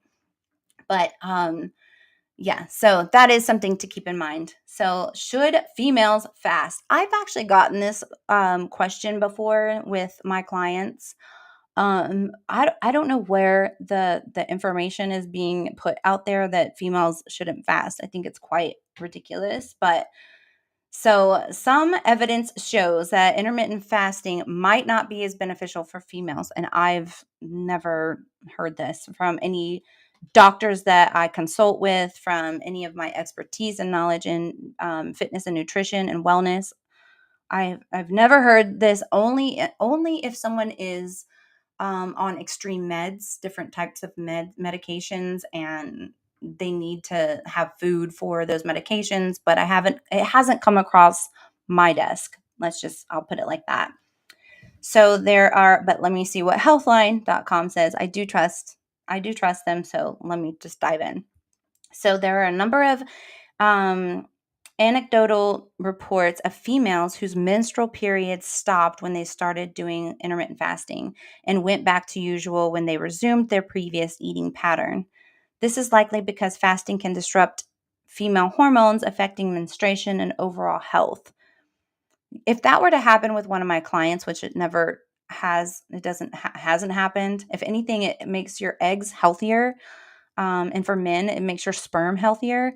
So, doing the intermittent fasting. So, if that were to take place, my first initial reaction would be there's something underlying going on here. So, I would refer them to maybe see a doctor about getting blood work done and seeing if there's something else going on. But I certainly would not attest it to being something that is bad or harmful coming out of the intermittent fasting for them. So, there are a number of anecdotal affecting menstrual cycle. Okay. However, intermittent fasting may be a useful tool for some people. Research has shown that it can help treat hyperandrogenism in people with polycystic ovarian syndrome, PCOS, polycystic ovarian syndrome, which could potentially affect their ovulation and fertility. So this actually helps treat that, is what healthline.com is saying. So intermittent fasting can help treat that. I've said before, like I've had patients come to me that want to get pregnant and they're having trouble doing so. And a lot of times, even if you go to your doctor, even before you're getting a surgery or any sort, they make you lose weight. And that's what it boils down to, is you are blocking yourself from having those benefits if you are not on a healthy path. Some people on a healthy path may not be obese, and unhealthy path may not even be obese. They're just unhealthy, and that can still have an effect on your eggs, the health of your eggs and your sperm. So um, this is saying that it will help the PCOS, which is the polycystic ovarian syndrome. And according to a 2023 research review, studies have shown that for females who are an average weight, intermittent fasting could harm reproductive health and performances if it causes insufficient calories. Let me wind this up. Hold on. Where were we? The number of antidote. However, intermittent fasting may help a tool, potential blah, blah, blah. According to a 2023 research studies have shown for females who are an average weight, intermittent fasting could harm reproductive health and performances if it causes insufficient calorie intake, especially in athletes. So that's the word right there. If it's athletes. So if you are someone who burns off excessive amount of calories in a day, if you have your body fat is low, your BMI is low, and you're burning off all this fat, and now what you have to burn off is muscle. So now you're just getting into an unhealthy status. This is for people that have weight on them, or they're just trying to maintain a weight. Maybe you get to a weight that you like and you know how to adjust. You adjust your patterns of eating, what types of foods you're eating, and that kind of thing. So, moving on, going to experts suggest that females take care As experts suggest that females take care with intermittent fasting. Overall, the research is very limited and there is a lack of long-term data. More research is needed before we can really understand the implications. Like these could be like case-to-case studies on this situation about people that are having issues with intermittent fasting. It may not even be related to the intermittent fasting at all. It could just be they're eating too little of carbs or proteins for the amount of excess exercise that they do, for the amount of physical work that they're demands they're putting on their body. So females should follow separate guidelines, like easing into the practice and stopping immediately if they have any concerns like missing periods. That normally happens, like let's say when I was competing, right? We ate like 6 times a day, literally every 2 hours. You're eating 6 meals. You're not eating 6 meals every 2 hours. You're eating 6 meals throughout your day. You're eating every 2 hours for those 6 meals. So I noticed that, but you're also working out sometimes 2 to 3 times a day and, hardcore workouts. So your body is burning a lot of that up. And I did notice, because I was such low body fat, I think I was like 4 or 5, 6% body fat at one point, that it was so extremely low. And I was just like literally shrink wrap muscles, that I was skipping my period because I wasn't having enough extra calories past what my body was burning. My body was in such a fast, high metabolic rate that I was just burning fat all the time, even when I was sleeping, even when I wasn't working out. Like anytime I put food on, it's gone. Like I could literally eat what I wanted when I want and still stay super lean and fit, because my metabolism was so high from eating good and working it out so hard. So it was like a catch-22, right? Because in the best shape of my life, but also when it comes to my female times, like my menstrual cycle and my egg health, it might have been a little bit damaging because I wasn't getting enough calories in. I already felt like you have to force the food down because you're not hungry, because your metabolism is, revved up. So your engine's revved up, and now you're like, oh gosh, I have to eat this meal. You're not hungry. You have to force the food in to keep your muscles full and to keep your body healthy. It's really wild. It was a wild journey when I was competing. But so if you're already feeling like you don't want those meals that you need for a necessity to keep your body in the way it optimize performance, so you can get those workouts in, so you can keep your muscles nice and full, because when you're going to compete on stage, it matters your symmetry. And do your muscles look flat? Are they full? Do you look healthy? Do you look vibrant on stage, or are you like dead and lethargic because you're not getting enough calories? So you have to keep that food coming in. Yes, it's very strategic. You weigh all your food. Everything is balanced out. And I'm not against that lifestyle at all. I think that it is still a beautiful way to make sure your body is fed the nutrition that it needs, meaning eating that food the way that it should be portioned out, and making sure you're getting all those essential vitamins and nutrients in there, and fiber and protein and all the things. But it's very time consuming. I spent like my Sunday afternoons after church, and I would be cooking for 4 to 6 hours, preparing all my meals for the week, weighed out in containers. But if that's all it takes is just to devote one day to be able to do that and keep you on track, I highly suggest you do that. It is really good for your body and your system, and it keeps you out of snacking on stuff that, because you don't have a nice nutritious meal ready, it keeps you from going down that rabbit hole of, I just need a snack, I need something to tie me over or whatever. And then you're going to like a vending machine or eating something unhealthy. And that's not what you want to do. So always preparing. I always like to say to my clients too, being prepared, like don't just go to the store and not have fresh fruit washed already, or fresh vegetables that you can munch on with some hummus or something washed and cut up already. Because if you're coming time to where you're like, I want to throw a snack in my mouth and nothing's prepared, you're going to grab what's quick and easy, right? You're like, oh, I don't have to wash all these things. Got to wash them all up. Got to cut them up. So designate a day like I do on Sundays.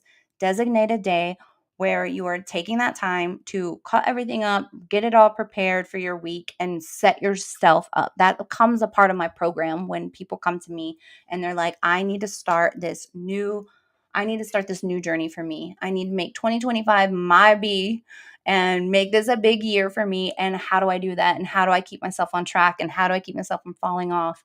And you can plan and prepare and do all the things that you can possibly do to set yourself up for success. But we're human. We fall off, and that you shouldn't beat yourself up over that. You should not. You should allow yourself some grace. And a lot of times people don't allow themselves that grace.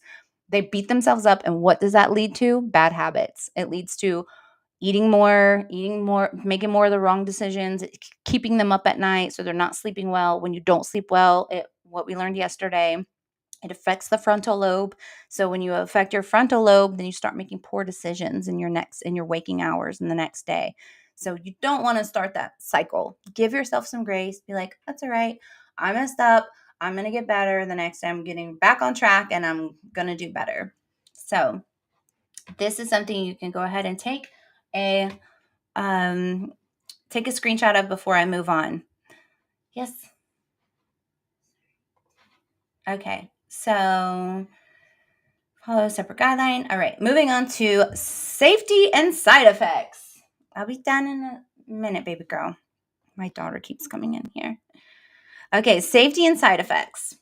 Hunger is the main side effect of intermittent fasting. You may also feel weak, and your brain may not perform as well as you're used to. Not true. This might only be temporary, as it can take some time for your body to adapt to the new meal schedule. The only thing that I'm agreeing with in this one is hunger. Okay, I'll agree with that part.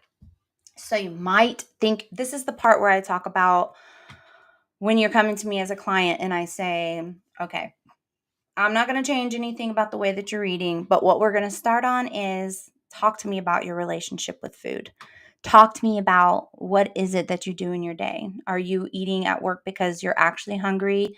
What does it feel like when you're hungry? Does it feel like an overwhelming urge, like I need to eat to keep going and be productive?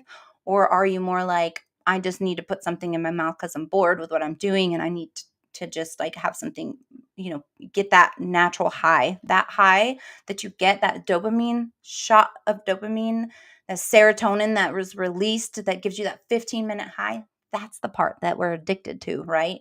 That quick and easy, that fast little shot of excitement and happiness. But what happens after that? You come down on that crash, and that crash is hardcore. And that crash makes you feel like crap, and it makes you feel cloudy. Sometimes you might even want to nap because you're so tired and exhausted after that, because what you just did was you just went up high on that roller coaster and you came down so fast and so hard that now you're just left in shambles at the bottom. Like, oh, why did I do that? Right? That's why I say preparation is everything. But you have to have those healthy snacks on hand. I don't even put that crap in my pantry anymore.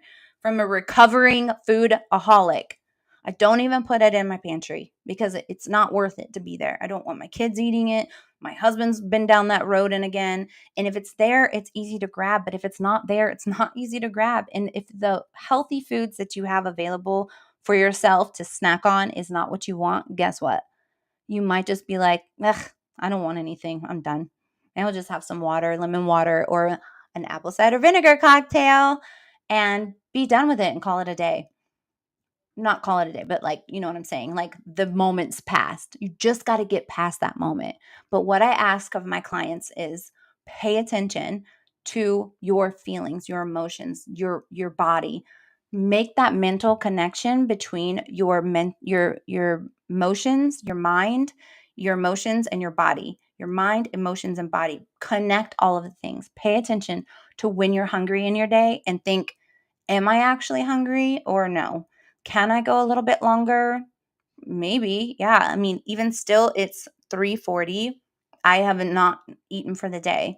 So, and I'm not hungry because I've my body is already working on all of the things that I put in it from last night. So me, for how I operate most is I eat at like a later time, and then I'll have like a snack, and then like a few hours before bed, and then I have my apple cider vinegar cocktail to help my gut to process all the things that I put in there. And then I'm done. And then I start my whole day and I'm more productive. You're more productive in your 19th hour, 17th to 19th hour without food. You can think more clearly. You can handle more tasks. You're more on top of things. You have so much more energy. Just the clarity alone. I don't know about you guys, but how many times are you like, I am so clouded, I can't think straight. Or you walk into a room and you're like, why did I walk in here? Crap, I forgot what I was doing. Or you're even in the middle of a sentence and like, wait, what was I talking about? Like, that's brain cloud. That's brain fog. And that can be brought on by high insulin levels and blocking your frontal lobe and the lack of sleep too. You guys know I talked about sleep yesterday. Sleep is a huge part of losing weight. You can lose weight and get healthy and start your days on track if you get good sleep. And you guys know, watch yesterday's podcast. It is full of good information about how to burn fat while you're sleeping. That was yesterday. So today we're talking about how to do something that it's sustainable, that you can maintain it, sustain it, and you're going to have that healthy, wealthy body and life that you've always wanted. And it saves you money. You don't have to buy a thing. You don't have to spend a penny. If anything, you're saving money, like I said, or you can put that money that you're saving from all those snacks and all the extra food that you've been eating, all of that can go back into more quality food when you do eat. You want some grass-fed meat or some farm-raised fish or some fresh produce or whatever, but having the stuff, kick it out, evict it out of your fridge and out of your pantry. I call it the spring cleanup. Clean it out. You don't need it in there because it's just going to tempt you. And in the moments where you feel like, okay, I need to have something right now because I'm feeling nauseous, because you might. When you first start this off, and my clients, they have gone down this road too. If you were someone, not all of them, because not all of them were eating too terribly. Some of them were actually eating quite well. They were just eating too long of a window. They were eating in a 14-hour window, and maybe they weren't eating a whole lot of food, and maybe that food was healthy, but they were eating so long. You have to shorten that window, because as soon as you put the food in your mouth, you've broken your fast and you've broken the work that your body is getting into. And when you allow it, it's like miners, right? Your body is like little miners in there. You got your miners, you got your army that's in there fighting off the bad things. You've got your first aid responders that are coming to help aid. But the only way they can get to do what they're doing is by you giving them opportunity. And when you give them a longer time, like let's say for miners, right? You give them a longer time to dig deeper to find those precious gems or that gold or whatever, the precious metal. You're giving them the time to do that. If you put them on break and then sending food down the chute, everybody stops, because now they got to go up and start doing their deliveries of that food once it's broken down and processed in your stomach. Then they got to become UPS and Amazon delivery, and they got to go out and deliver all these packages, all the nutrients and food and waste, and bring them where they got to go. And that takes a while. So you're taking them away as soon as you put that food in your mouth. But if you can go that 17 to 19 hours and you can get into autophagy, now you're allowing your body to eat up and get rid of those damaged cells, those big time damaged cells that are with big illnesses and diseases attached to it, even cancerous cells that have already started becoming active in your body. Your good cells will eat those cancer cells before they have a chance to actually flourish and get active. So if you have a history of cancer in your family, you should definitely look into more long-term water fast. Intermittent fasting should be your starting point for sure. But doing like a 24-hour fast every now and again, with my clients, and they have a history of these big illnesses in their family and their genetic pool, I will put them on a 24-hour fast once a week, and then we'll go to 24-hour fast a week, and then we'll go into longer fasts, maybe once a month, like a 2-day fast or a 3-day fast, which you don't think is possible until you're there and you see how much energy and how sharp you are, and I'm telling you right now, it's almost as if you took a shot of adrenaline and some I don't know, euphoric drug, and you are like took some these like crazy sex hormones, and you're just feeling like full libido and fully in charge and in tune with all the facets that your beautiful body allows you to have if you allow it the space to do it. And all I'm talking about is not putting all that extra food in there and letting your body start cleaning it out and processing it just by not putting more in there. If you can look down and your body can survive, if you went on what I don't know, what are those survival shows, right? Where you're going out in the woods and whoever survives the longest wins. If you look down and you could be like, oh, I could win that, like hands down, because you could go without eating food and just having your water and for the longevity of the show. If you can do that, you've got plenty to burn off of. But we have to get you on that first step, that first small but beautiful step that is sustainable and maintainable. And that is just shrinking your window. Eat what you eat, do what you do in your day, but just shrink your window to 10 hours from the time you put food in your mouth to the last moment that you put that food in. Just shrink it. The ultimate goal is you want to do 8 hours. If you're already doing 10 hours, pay attention. Just pay attention. Tomorrow, here's your homework. Here's your homework, okay? Tomorrow, I want you to do this. When you wake up, see if you can go without eating your first meal. Okay? Don't wake up and put food in your mouth. Maybe have a tea. You know, I'm all about that oolong, green tea, white tea life. Those are going to really supercharge your cells inside to help you combat anything going on in there. Plus, it helps with your metabolism and your skin and your cell rejuvenation for your collagen and your elastin. Everybody should want that. It's really good for you. Start that, right? And then, okay, pay attention. This is all I'm asking you to do. Pay attention to the times that you think you're hungry, or people use the word starving, which is a bad word in my house. Other kids in countries and those who are in this country still that don't have food or a place to live, they're in bad straits, right? We can be grateful for so many things, but in this country, I feel like starving is not one that we have plenty of food here. There's plenty of food to share, plenty of food to go around. We have it at our ready and our steady. But not to say there aren't people in this country that are starving, so please don't take that out of context like I'm saying. But Ethiopians, those kids are actually starving. So I don't even let my children say that word. But if you think that you're super hungry and you're ready to eat, pay attention to what does that feel like. Pay attention to what does that feel like. And then later on when you're having a snack, pay attention to how are you feeling to have that snack. Are you having that snack because you're bored? Are you having that snack because you're stressed? Are you having that snack because you actually feel like you're hungry? Is it the same feeling that you had when you thought that you were hungry or starving when you first ate your first meal? Is it the same feeling or is it a different feeling? Is it attached to an emotion or is it not? Those are the things you need to pay attention to, okay? That's your homework for tomorrow. You're going to pay attention to the way, or you can even start that today. Pay attention to when you're eating. Isn't it emotional eating? Is it because you really just need that dopamine pick me up to feel good, to release that serotonin in your mind to make you feel good? Or are you eating because you actually feel like you're hungry in your mind? Pay attention. It's important.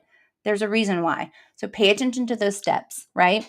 And then I'm going to have you paying attention to how long you're actually eating from the moment that you put that food in your mouth to the last moment that you're having. How much do you snack through your day? I want you to write that down. How much do you snack in your day? This is what I would have when I'm bringing new clients on. This is what I have them do. How much do you snack in your day? How many big meals did you eat? What were you feeling when you were eating those meals? Did you feel like you were so super hungry for each meal or only for a couple of those meals? Did you feel like you were really hungry when you needed that snack, or was that tied to an emotion or boredom? And then in the evening, what's bringing you to those nighttime snacks? What's bringing you to that space in the same process? And then calculate from the time you put that food in your mouth, write all of this stuff down. First time you eat, put whatever it is, 8:15 a.m. I ate this. Just you only have to do one day of that journal to really get to see what you're doing to your body, right? You only need that one day of that note of writing it down. Put it in your phone. I'm just old school. I like pen to pad. write it down, put it in your phone, however you want to keep track of it, keep a track, and then tell me, reach out to me and say, whoa, okay, I am eating. I can't believe I'm eating for 12 hours a day, or I'm only eating 10 hours a day, but I'm eating so much. And these are the things that I'm paying attention to. Okay. Then your next day's homework.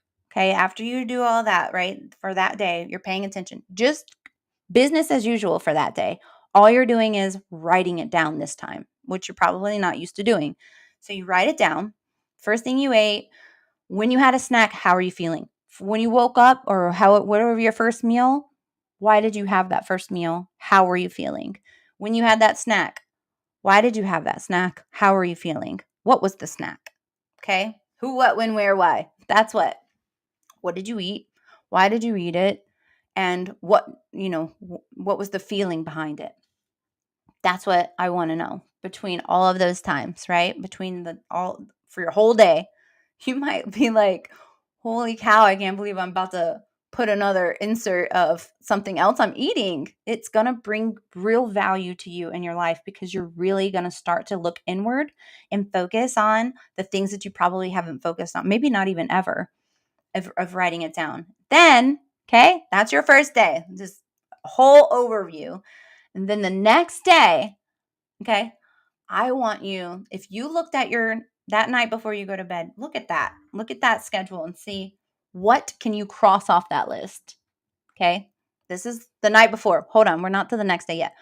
That day, tomorrow, if you could do it tomorrow, it'd be great. Wake up, write the first thing. Okay. Homework. Wake up, write the first time you eat, write what you ate and why did you eat it? What were you feeling at that moment? Did you feel overwhelmed?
Oh, whoops. I'm sorry. Thank you, Bo.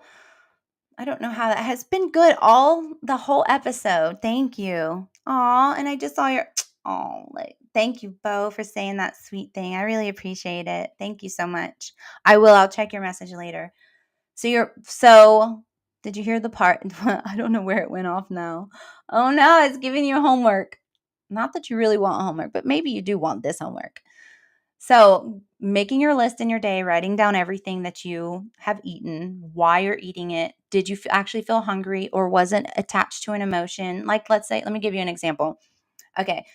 First meal, 8:15, ate 2 eggs over easy with cheese and one piece of bacon and 6 ounces or 8 ounces of apple juice, something like that. Okay. I ate this because I felt like I was hungry. My stomach was grumbling, whatever. Snack. Pack of peanut butter crackers. Wasn't really feeling that hungry, just bored at work. That's your entry.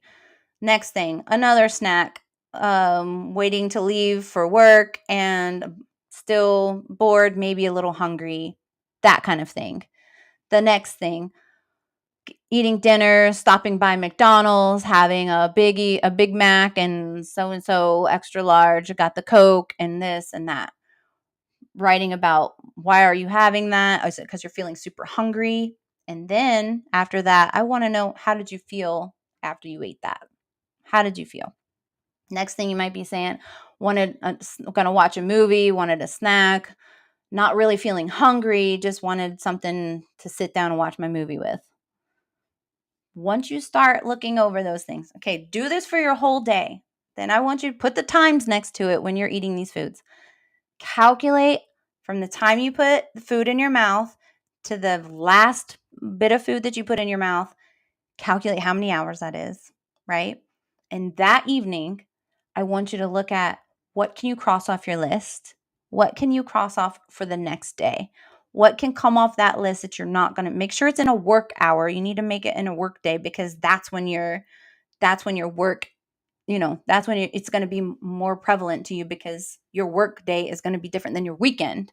Your weekend is your weekend life, but your work life, the things you're at the most, and Monday through Friday, that could drive you to making more poor decisions because of boredom, emotion, and not having access to healthy foods if you're not someone who prepares and brings your lunch in or brings your food in, right? So pay attention to those things. Mark off the things that you can try and give yourself your own challenge of doing your next work day without having the things you scratched off of that list, and try and put all that stuff in a 10-hour window. If you're already in a 10-hour window, try and get it in an 8-hour window. Try and not eat your first meal until 8 hours. I'm not saying shove all that food into 8 hours. I'm saying from the first meal you get, and make your last meal 8 hours away from there. So whatever falls in between, don't just shove a bunch of food in there. That's not what I'm getting at. But make it 8 hours. Okay? Scratch some of those things off and just give yourself your own challenge and see how you feel after that. After you have that day where you're like, wow, I ate in an 8-hour window, 10 hours for people who aren't used to shrinking your window, between an 8 and 10-hour window. I ate that and I cut those things out and I feel really good. I feel like I'm going to try this again and try and do the same day, keeping those things scratched out. You still felt full, you still felt satisfied, and now you have started your new journey with yourself. And that is where you want to be. Starting that new journey just by making these little tiny steps that are sustainable, maintainable, and will bring you to wealthy, healthy life. You're going to have wealth through health, because it doesn't matter how much money you have. You cannot live a good life if you are not healthy. Your health is your wealth. So remember that. Health is your wealth. Let me get to some of your topics. This was a great show today. Let me see what some of you are saying. Okay. Let's see. Oh, hi. I don't want to mess that name up. Satanya? I hope I said that right. You asked, can you eat in a 4-hour window but eat whatever you want? I mean, yeah. Yes. If you're eating in a 4-hour window, yes, because all the rest of it is going to be time that your body is in a fasted state. So, of course, you can eat whatever you want in that you can eat whatever you want in that 8-hour window. You're just shrinking your window, right? You're just shrinking your window so your body has more time to process and work on the things that it already has going on, all the aches and pains and inflammation and ailments and damaged cells and all of that it needs to do, processing all that food and getting it where it needs to go, and eliminating all the waste that's in your body. It's got a lot going on in there, especially if you just keep adding to it. It's got a lot. There's a lot going on. So yes, of course, you can eat whatever you want. And what's up, Mr. Berkeley? Hello. You asked,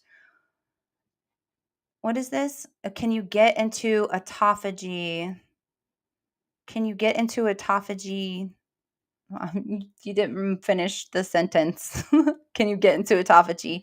Autophagy, yes, you can. Yes, you can get into autophagy, but you have to do that without putting food. So let's just say you have your last meal at 8 p.m. at night, right? And then you go to bed at 10, right? So now you already got 2 hours of fasting. And then once you reach that 10 o'clock, once you hit the bed at 10 o'clock and you go to sleep and you sleep for 8 hours, right? So now you're at 10 hours in, right? So you wake up, what? You went to bed at 8. What? No, you want, oh, I know you went to bed at 10. I'm sorry. So you get up at 6. So let's just say you wake up at 6 and you're starting your day, but you have so much going on in the morning. Like you're trying to get ready, you're prepared for your day, you're taking a shower, whatever. If you can go, because you already fasted for 10 hours, because all that counts. So you stopped eating your last meal at 8. You didn't go to bed till 10, right? So now you got 8 hours of sleep. So you've got that 10 hours already down. So now all you need to go through to your day is 7 more hours to reach that space. So let's say you got up at 6, right? Was like you're going to be eating at what lunchtime? So your first meal won't be until lunch. Okay. Is that doable?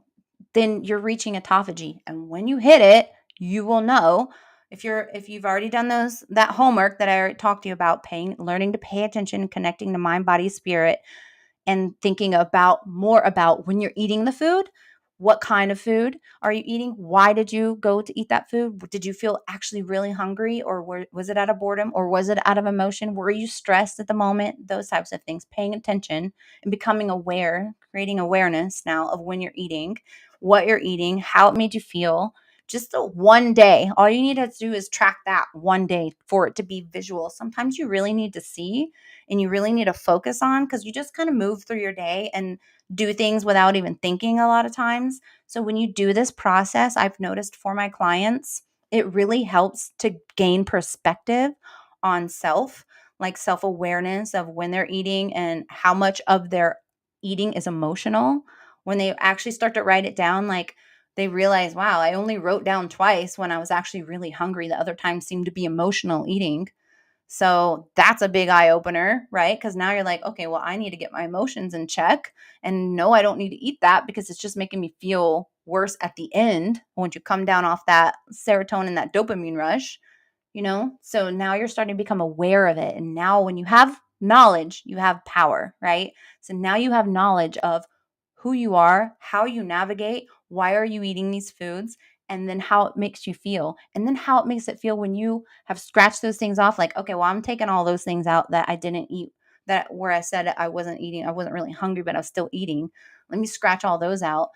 Now you're starting to learn, okay, I can do this, because you still feel full and satisfied with the food and the times that you are eating. You're having those 2 large meals and it's fine. You're feeling good, you're feeling full, you're feeling energized, and you're done with it, with all the snacking and all of that stuff. And you're going to be so much better for it. When you hit that 19th hour and you're in that autophagy, you're definitely going to feel uh, you're going to feel the benefits of what I'm talking about, and it will inspire you to no end, especially if you are at work and you are somebody who, I don't know, has to come up with creative ideas, or you're leading a team and you need to motivate them, or you're, market managing, or maybe you're trying to drum up new business, or you're trying to think outside the box and there's no way you can get there, and you're stuck because you're clouded from, maybe it's lack of sleep, which we talked about yesterday. You should go back and watch that episode of how to get natural sleep, like every night, without breaking the bank and without adding any more prescription or over the counter things to your body, or harmful stuff to your body. But also, lack of sleep can lead to that frontal lobe being all a fuss in the next day, and then you're starting the tone of your next day. So you're making poor choices of what you're eating more emotionally, you're not doing, like, it all is about how you prepare yourself and set the tone for your next day. So it is a beautiful thing to do, to just spend one day to write it all down, include your emotions in it. You have to include your emotions in it. And you're paying attention to your body. What did your body feel like when you told you you're really super hungry? And then do it. You can do it one other time in your day when you scratched those things off your list and you're omitting those things from your next day for the challenge you're giving yourself. Like, oh, I'm scratching all those things off where I put I wasn't even hungry. I was just eating out of habit or emotion.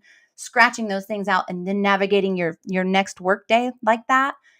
Then feeling, same thing, write it down. Wow, I feel very empowered, is what I normally get from clients. I felt very empowered that I was able to do it. And then I felt more energy, which was very strange, because you think food is related to energy. Oh, I'm feeling low and tired. I need to eat. No, you don't.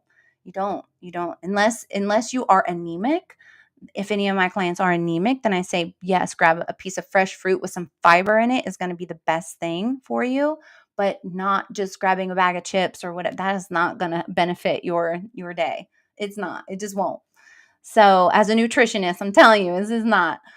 But trying that out, writing it down, becoming aware, becoming connected with your mind, body, and spirit, and this is going to help you get to that space. And you're going to realize, wow, I can have the health I wanted. I can have the clarity. I couldn't connect the pieces before of what I'm doing at work, and now it's all making sense to me. And now I'm coming up with all these other great ideas, and now I got my team all fired up because I'm so energized and I'm so focused and I'm so fired up.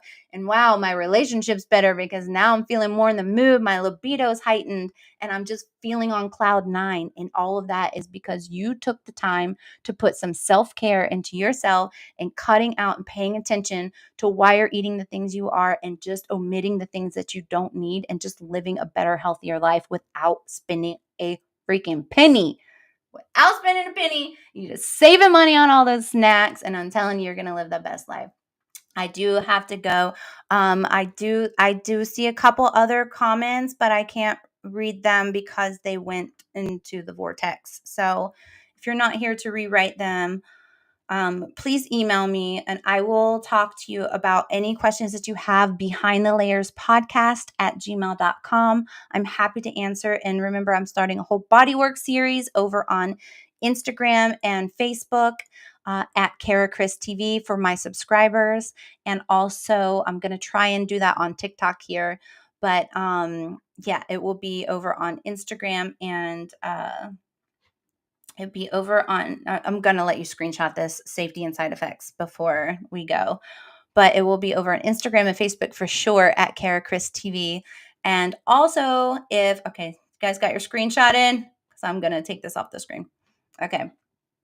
Also, I am doing the giveaway. So that is for people that are current subscribers and for new subscribers.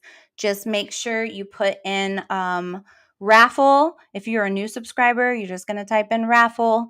And then for current subscribers, I already have having your name by getting a new subscriber to come to my channel and having them type your name into the comment box. Having them type your name will add you twice and them once. So just make sure that they put your name when they subscribe, they put your name into a comment box in one of the chats. So that is going to be for a home system of the resistant bands that I use in the workouts. So I'm going to be gifting that along with a free month of my bodywork membership online, and then also a little one of those stretchy yoga balls that I use also in my workouts. So make sure you go to at Kara Chris TV. Go over to Kara Chris TV on Instagram, Facebook, and TikTok. TikTok, I have to set up the membership, the subscription things for you guys. But if you're on Instagram and Facebook, you can go there already. Just type raffle in, so I know that you're in on the raffle. And then if you have a person that you get to come, then you get entered twice into the raffle. I'm going to put your names into a little spinny gadget and we're going to spin them up here just like old school, like a bingo night. And I'm going to spin them at the last episode of the month in March. And I'm going to call out the name who wins the raffle. So to get your name in there multiple times, make sure the people that you send over to become subscribers make sure they put your name into a comment box, into the subscription, when they subscribe, into a chat box in there. Just make sure that they put your name in, so that will enter your name multiple times in, and they get entered in once. Once you subscribe, you get entered in once yourself. So for any people that you have coming in, make sure you have them type your name in so you get credited for that, and I'll put your name in the raffle, and then I'll get your address for the winner, and I will send these products out to you along with a signed poster that you can keep for yourself or gift to anybody that you care to do so. But that is it for today, you guys. Make sure you head over to my channels for the bodywork program.